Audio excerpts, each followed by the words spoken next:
Todos os dias a gente entra na sua casa com uma missão clara, que é agregar valor à sua vida. Mas hoje a gente está fazendo o nosso Vida Melhor Outubro Rosa.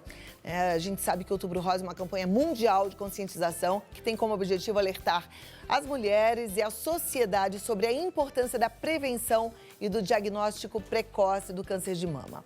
A Organização Mundial da Saúde recomenda uma cobertura de 70% de rastreamento mamográfico das mulheres. O Sistema Único de Saúde, o SUS, cobre por volta de apenas 20%. Mas com a pandemia do Covid, esse cenário piorou, o que deixa a gente muito triste, né? E muito assustada. A cobertura do exame foi bem abaixo da população-alvo e acentuadamente diferente entre os vários estados brasileiros. De acordo com o Ministério da Saúde, a pandemia de Covid-19 foi o fator principal para a diminuição da procura por esse serviço, ainda que as unidades de saúde tenham mantido o atendimento e a oferta de tratamento aos pacientes. Agora, para falar da importância do diagnóstico precoce, porque aí eu quero te dar aquela chacoalhada, se você não fez sua mamografia, se você não está fazendo seus exames, precisa fazer, eu converso com o médico mastologista do Hospital Sírio-Libanês, Dr. Felipe Andrade. Seja muito bem-vindo, doutor Felipe. Obrigada por estar aqui com a gente mais uma vez. Te convido para a gente começar o nosso bate-papo aqui. Outubro Rosa. Eu gosto desse mês porque sempre me lembra assim, opa, tem que fazer mamografia, né? É muito bom que tenhamos essa data, essa campanha. Sim. Mas os dados me deixam preocupada, assim, por conta do Covid. Poucas mulheres foram fazer sua mamografia. Sim, a tua entrada foi perfeita, né, Cláudia? O que já não era bom, né? O estado de São Paulo, ele chega nos 70%, que é o proposto pela OMS. Mas no Brasil, no geral, não, né? Então, o que já não era bom ficou pior ainda, né? E com certeza isso vai ter um impacto, né? E já está tendo esse impacto, né, Cláudia? Aliás, a gente viu que a pandemia trouxe impacto em relação ao tratamento de câncer de forma geral, né? As incidências de infarto também, sim, com óbito foram maiores, porque as pessoas ficam com medo de procurar socorro imediato. Agora, a gente sabe que o diagnóstico precoce do câncer de mama é o que vai garantir um prognóstico favorável, né? Sim. Sim, perfeito, Cláudia. Assim, a ideia, o mote da campanha desse ano, né, da Sociedade Brasileira de Mastologia é o quanto antes melhor. Então, assim, a mamografia, ela permite que a mulher descubra o tumor numa fase muito precoce e, ao descobrir isso, ela tem uma chance muito maior de vida, vamos dizer assim. Ela tem uma chance muito maior de descobrir lesões pequenas que podem ser submetidas a uma cirurgia menor.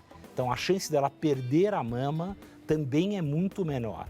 Então, assim, é o exame que a mulher tem que se ocupar, os laboratórios, os hospitais estão preparados para receber paciente com fluxo de segurança para o Covid. Perfeito. Tem muitas mulheres que acreditam que por fazer o exame do toque, elas estão tranquilas se elas não percebem nada. Isso é mito ou é verdade?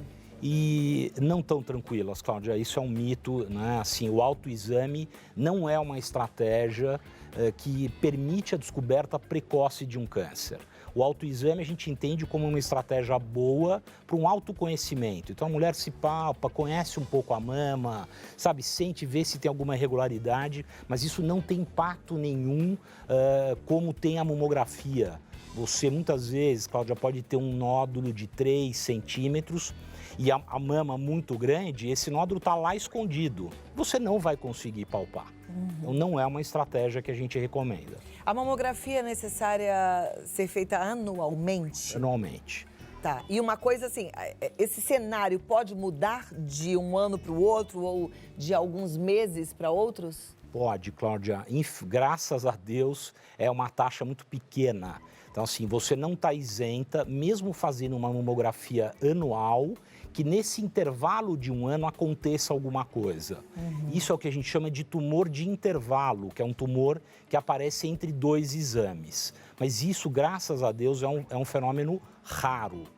Habitualmente, a mamografia anual, ela dá uma excelente cobertura para os tumores em geral. Perfeito. A gente está falando de prevenção, mas daqui a pouco a gente vai entender um pouco melhor o que é o câncer de mama, se existem tipos diferentes. Quando eu faço a minha mamografia, normalmente o meu médico me pede mamografia e ultrassonografia. E aí eu queria entender o porquê. A mamografia sozinha não é o suficiente? Perfeito. Cláudia, eu costumo falar que a gente tem 3 cartas na manga como mastologista. Basicamente são 3 exames. É a mamografia, a ultrassonografia e a ressonância magnética. Mamografia é um raio-x que atravessa a tua mama e gera uma fotografia bidimensional, né? O ultrassom é um ultrassom que penetra, volta e forma uma imagem. E a ressonância é um campo magnético que promove imagens que são muito bonitas. Então, assim, a ideia, mais ou menos, do que você está falando é o seguinte: quem tem mama densa, as mulheres que têm mama densa, e normalmente são as mais jovens, essa mama é uma mama melhor vista pela ultrassonografia e pela ressonância magnética. Então, o teu médico sabe ver isso, ele olha na tua mamografia e, sabendo disso, dessa densidade maior, ele vai lançar a mão dos outros exames. Ok, então são exames complementares, né? Pessoas que têm prótese de silicone podem fazer mamografia? Podem e devem fazer. A prótese de silicone faz com que o técnico, porque normalmente quem faz o exame é um técnico, ele tem um pouquinho mais de trabalho, ele precisa fazer manobras que empurram a prótese e tentam deixar só a mama dentro daquela gradezinha para o exame. Então ela dá um pouco mais de trabalho. Outra mensagem que é importante, né, Cláudia? Prótese não causa um câncer de mama, tá? Isso é um mito também. Perfeito. Eu estou fazendo essas perguntas para você tentar entender sobre os exames, mas eu tenho certeza que, para quem ainda não fez, a maior questão é dolorido? Aí o doutor não vai poder te falar, porque ele nunca fez, mas eu já fiz vários. Gente, não, é a cabeça da gente. É você entender que isso vai te trazer muito bem, vai te deixar mais segura, mais tranquila. E se precisar fazer a retirada de algum nódulo, precocemente, ótimo. Então, assim, não encana com dor, porque de verdade, não dói. É só você ficar ali quietinha, né? Deixar a pessoa que está fazendo o exame manobrar direitinho a sua mama, respirar e pronto. É tão rápido, né? Então, porque tem gente que fala, eu não vou fazer porque eu tenho medo. É um absurdo isso, nem pensa numa situação como essa. Agora vamos falar do câncer de mama, né? Perfeito. Existem tipos diferentes? Existem tipos diferentes, mas assim, 80% ou um pouco mais, Cláudia, é um tipo de câncer, que é o que a gente chama de carcinoma invasor, sem outras especificações, é uma base de tumor. Porém, existe toda uma questão de receptores e de uma proteína que pode ter na parte de fora da célula. Então, o médico, habitualmente, sabendo que tipo é esse carcinoma invasor, ele também pede um exame que chama imunohistoquímico. Esse exame hoje é vital, Cláudia, para todo o raciocínio do tratamento. Cirurgia, quimioterapia, então são exames que detectam receptores hormonais e essa proteína que chama HER2. Ok. Eu tenho visto ao longo dos 10 anos aqui no Vida Melhor que a medicina está evoluindo. E eu fico feliz que eu vejo que tem muito progresso em muitas áreas. Em relação ao câncer de mama, a gente também tem hoje o que a gente não tinha anteriormente, né? Sim, a chance de um tratamento satisfatório é maior? Sim, Cláudia, então assim, pensa que até os anos 70, 80, só existia uma cirurgia de mama, que era a cirurgia radical. Então, a mulher com tumor de 1 centímetro era submetida a uma cirurgia radical da mama.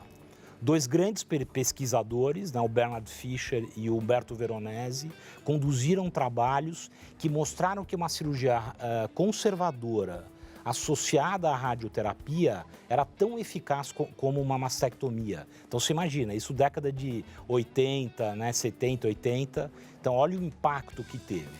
E toda essa parte cirúrgica continua a evoluir com cirurgias muito menos invasivas nos gânglios axilares. Hoje são cirurgias mínimas, muito pouco invasivas. E o tratamento nem se fala, Cláudia. Aí é uma evolução muito grande. Perfeito. Vamos falar de tratamento daqui a pouquinho. E eu vou aproveitar para abrir esse bate-papo para você, minha amiga. E você pode perguntar no 11 9 50 45 18 40. Eu volto aqui em 2 minutos, doutor.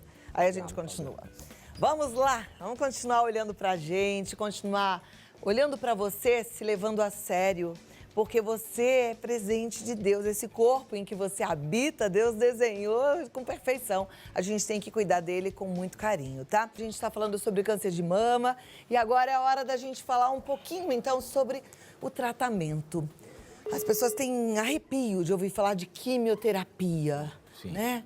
Mudou alguma coisa de lá para cá? Muito. Muito, olha isso, Muito, gente. muito, Cláudia.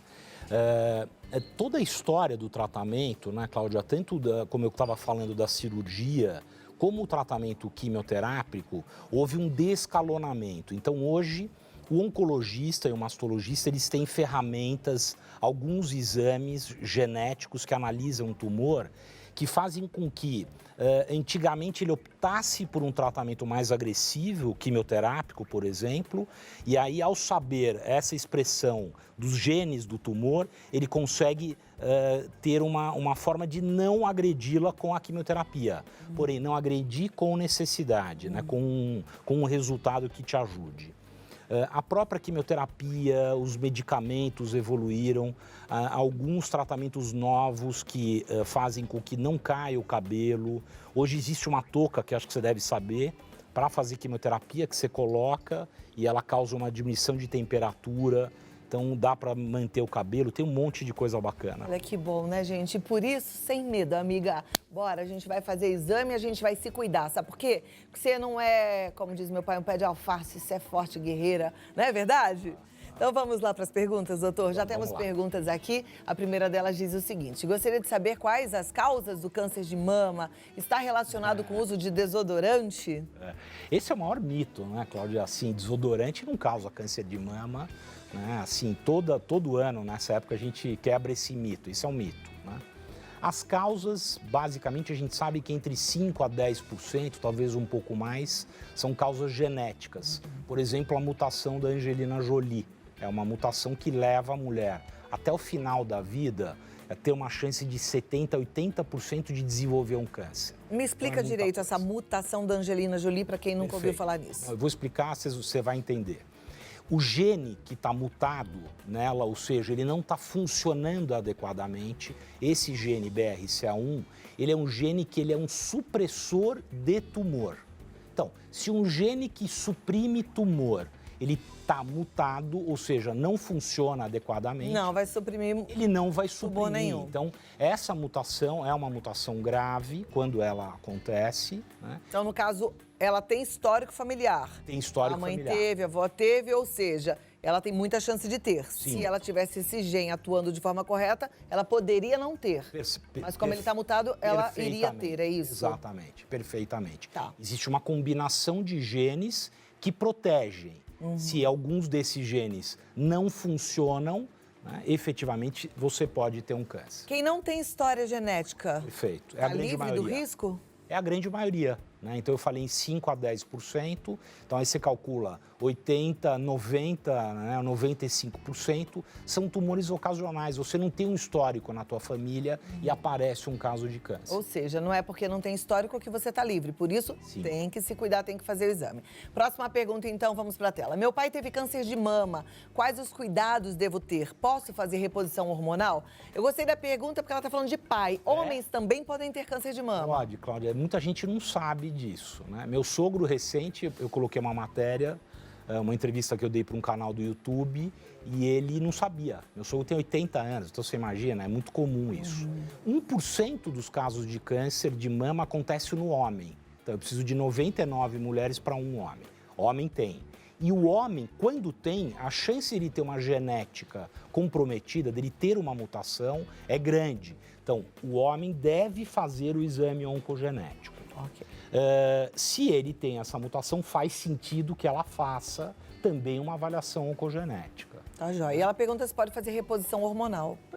Se ela tiver a mutação, acho que aí vale uma conversa com o mastologista, com o ginecologista, né? Assim, talvez não. Se ela não tiver, aí eu penso que ela pode fazer sem problema nenhum. Tá, joia. A próxima pergunta na tela. Cadê? Travou? Qual a diferença entre câncer de mama invasivo e infiltrante? É a mesma coisa. É a mesma coisa? Posso usar um exemplo Por favor. simples para entender? Eu costumo falar que a mama é como se fosse um cacho de uva, Cláudia.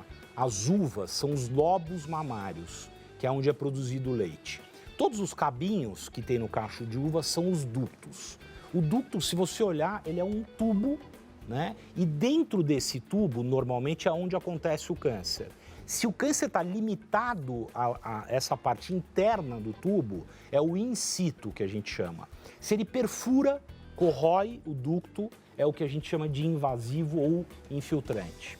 Perfeito. Nosso tempo está chegando ao fim, mas eu queria te dar uns minutos para que você ficasse à vontade para falar para os nossos telespectadores, porque a gente já entendeu que pode acontecer também com os homens, né? Sim, então, o homem não precisa fazer autoexame, ele não precisa ter esse super controle. O que precisa ser feito é, se o teu pai, o teu avô, alguém teve câncer na família, homem, ele deve fazer um exame oncogenético, descobrir se ele tem alguma mutação. É isso. E em relação aos exames, em relação ao Outubro Rosa, algum recado final? Sim, Cláudia, sim. Primeiro agradecer a oportunidade. O recado é isso, Cláudia, há 40 anos, começa a fazer a tua mamografia, é um exame rápido, ele é muito pouco desconfortável, ele vai permitir, e vários estudos demonstram que você tenha uma redução de mortalidade de 20% e uma redução de mais de 40% de um câncer de mama avançado. Acho que são duas coisas, Cláudia, que são espetaculares e a gente vai bater o martelo esse outubro inteiro. Que coisa boa. Consciência, amigas, sempre. Vamos lá, fazer o que a gente precisa. O Dr. Felipe Andrade, você pode seguir para entender mais sobre o assunto através do Câncer de Mama Online no Instagram, tá? Câncer de Mama Online. Até a próxima. Volte para colaborar mais com a gente, porque foi um prazer te ouvir, tá bom? Obrigado, obrigada. Prazer foi meu. Obrigado. E muito obrigada a você que participou do programa, você que mandou sua mensagem. A gente depois encaminha para o médico, porque assim você também pode ser atendida, né? Mas o recado mais importante, faça o exame.